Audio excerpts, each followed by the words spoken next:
This Cyrillic letter is called the hard sign, or the big yer. It looks just like the soft sign, but it's wearing a backwards hat so everyone knows that it's hard. So hard that in most languages it doesn't even make a sound. Instead, here's what happens. The hard sign is typically only going to come before these four vowels.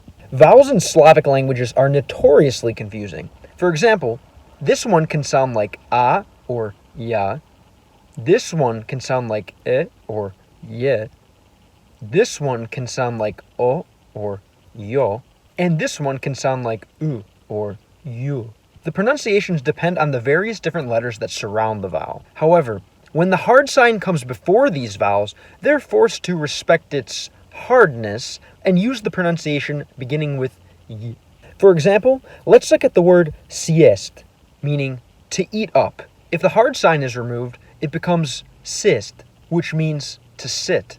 Here's another example with a familiar word, obiekt, which of course is a translation of the English word object. Listen to the pronunciation of the similar word obiet, which is a promise. Only about half the Cyrillic using languages use this letter, with the rest electing to use an apostrophe instead. Bulgarian seems to be the only language where this letter does make a sound. In Bulgarian, it sounds like ugh, but for the rest of the Cyrillic languages, it's just a glorified apostrophe.